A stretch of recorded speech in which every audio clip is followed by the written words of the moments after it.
Fala pessoal, tudo bem? Eu sou o professor Marcos Lima e seja bem-vindo ao canal Tributário Responde. Nós vamos tratar nesse canal com muitos vídeos voltados para a área técnica, tributária, contábil, fiscal e vamos absorver sempre um conteúdo o máximo técnico possível, um conteúdo bacana, um conteúdo legal, um conteúdo massa e sempre convidando aqui os nossos consultores para tratar sobre assuntos que nós publicamos na nossa plataforma Tributário Responde. Pois bem, nós vamos tratar hoje sobre um assunto relevante, extremamente em pauta nos dias atuais, desde o início de agosto de 2020, e inclusive sobre muita pressão desse processo de pandemia, que é exatamente a transação excepcional tributária. Portanto, nós vamos trabalhar fortemente nesse aspecto, inclusive com a Carla, que é especialista na área tributária. Nós vamos entender como é que funciona a normativa, como é que o presidente publicou a lei, depois veio uma portaria da Procuradoria-Geral da Fazenda Nacional, e aí a gente vai tratar sobre tudo isso. Eu queria, primeiramente, que a Carla se apresentasse, por gentileza, Carla, para todos os nossos espectadores. Olá, pessoal, tudo bem? Meu nome é Carla Silva. Venho hoje contribuir aí com algumas informações para vocês. Show de bola, Carla, seja bem-vinda. E eu queria, Carla, nesse momento, que você contextualizasse aqui dentro da nossa perspectiva de norma relativo ao processo da transação excepcional tributária, que é um assunto extremamente técnico, né? Sobretudo necessário para esse período de pandemia. E eu queria que você explicasse aí a contextualização, o que foi que aconteceu no dia 5 de agosto, o que foi que aconteceu no dia 6 de agosto. Então, no dia 5 de agosto saiu a Lei 174, onde autoriza a possibilidade de parcelamento para empresas optantes pelo Simples Nacional, no que diz respeito a tributos federais. Essa lei autoriza a possibilidade de parcelamentos para tributos federais, contencioso administrativo, judicial e dívida ativa da União. E no dia 6 de agosto saiu a portaria 18.731, que regulamenta, onde a Procuradoria-Geral da Fazenda regulamenta essa transação excepcional para débitos apurados no Simples. Sendo que quando a gente fala do Simples Nacional, vale a gente lembrar que tem a parte do Estado e a parte do município, e nesse caso não contempla, apenas tributos federais. Entendi. Então, lembrando, né, Carla, que todo o composto do Simples Nacional, que ele não é um tributo, ele é uma composição, um regime tributário, e apresenta-se com um conglomerado de tributos envolvidos nesse regime tributário, PIS, COFINS, INSS, Imposto de Renda, CSLL, ICMS, ISS, IPI, e pois exatamente com o que a Carla falou, que os tributos estaduais, né, Carla, e o tributo municipal não é contemplado ainda pela norma. Apesar de que nós estamos esperando muitos estados já se posicionarem em congruência com a Lei 174, né? Isso, exatamente. Perfeito, Carla.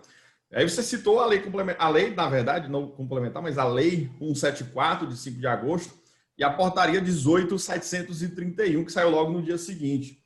E aí, pelo que eu estou vendo aqui, sempre atualizando as normas, eu não estou conseguindo localizar, Carla, por exemplo, a norma da Receita Federal. Ela saiu ou ainda não saiu?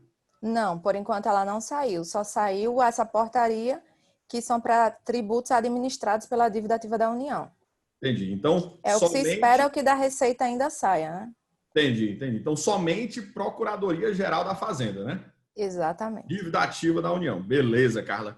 Me diz, Carla, por gentileza, quais são as regras iniciais e as regras para pagar efetivamente, na medida em que a gente for entrar com o processo operacional. Antes do processo operacional, a gente precisa entender quais são as regras para que eu possa escolher fazer essa transação excepcional tributária.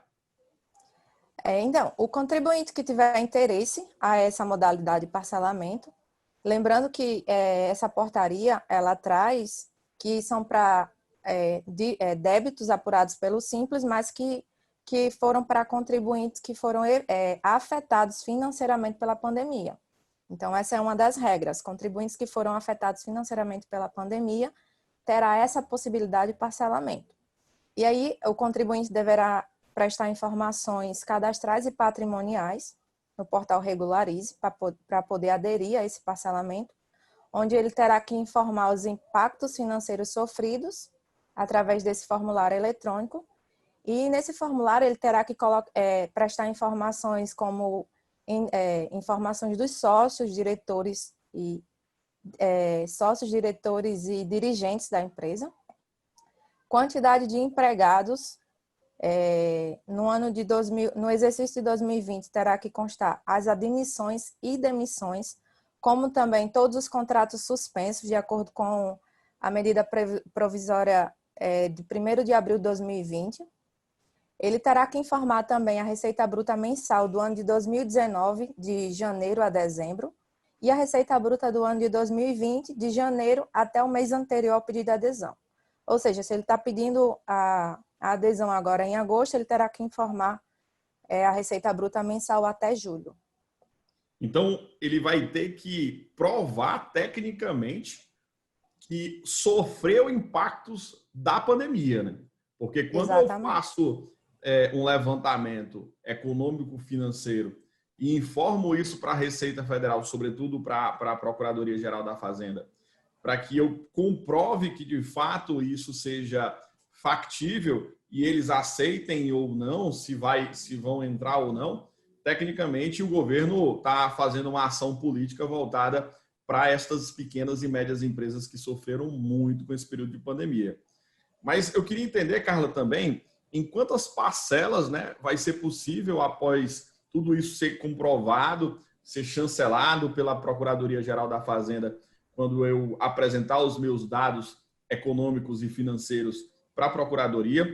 Queria saber quantas parcelas que eu posso fazer esse parcelamento técnico e como é que são as taxas e tudo mais nesse processo de um novo refis, digamos assim, que o governo soltou aí, sobretudo para as dívidas inscritas na dívida ativa da União.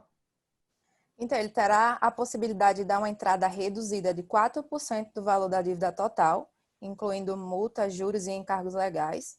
Esses 4% será em até 12 vezes. Legal. E o restante da dívida ele poderá parcelar em 133 meses.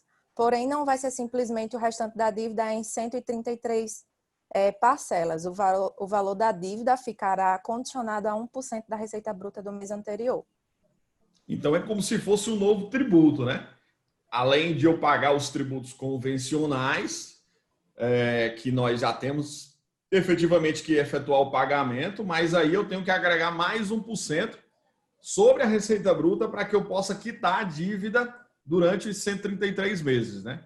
Então, após após a entrada, eu faço esse saldo devedor em até 133 parcelas, mas limitada sempre a 1%, é isso? Isso, limitada a 1%. E a parcela não pode ser inferior também a R$100. Entendi. Massa, perfeito. Só que aí também o contribuinte terá a possibilidade de ganhar um desconto de até 100% no que diz respeito a multas e juros. Porém, ficará condicionada a 70% da receita bruta total. E aí esse desconto será concedido de acordo com a possibilidade de pagamento e o prazo que ele escolheu, né, para negociação. Entendi. E assim, após a adesão, de fato, acontece após o primeiro pagamento? Como é que funciona a adesão?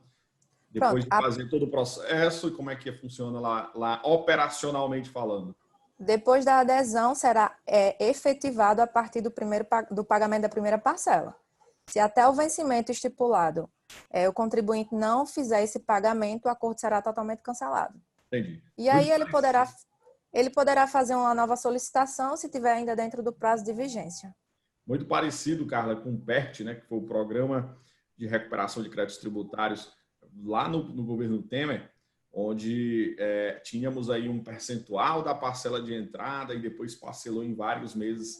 E aí entra-se em conflito agora. Eu tenho várias situações de clientes em que nós estamos aí tendo que fazer uma análise da dívida que já está inscrita na PGFN para que a gente faça uma verificação se vale a pena ou não vale a pena. Então, a nossa sugestão, Carla, é exatamente essa, né? Faça uma análise do cenário do seu cliente para verificar se há condições técnicas ou não, se vale a pena ou não vale a pena entrar conforme a portaria 18731, fundamentado pela lei 174. Lembrando, né, Carla, que os débitos inscritos na Receita ainda não foram fundamentados para fins operacionais, né? Isso, exatamente. Será apenas débitos administrados pela dívida ativa da União. E o contribuinte terá aí até 29 de dezembro para poder aderir a essa modalidade de parcelamento. 29 de dezembro desse ano, então. 29 de dezembro de 2020, exatamente. Perfeito, perfeito, Carla. Bom, pessoal, é isso. Nós teremos várias informações técnicas no nosso canal. Acompanhe a gente. Dá um like aqui no vídeo. Ativa a notificação para toda vida que a gente publicar um novo vídeo você possa receber. E aí, o nosso canal Tributário Responde vai estar recheado de informações técnicas relevantes e sempre de maneira atualizada. Valeu, pessoal, tudo de bom e até a próxima.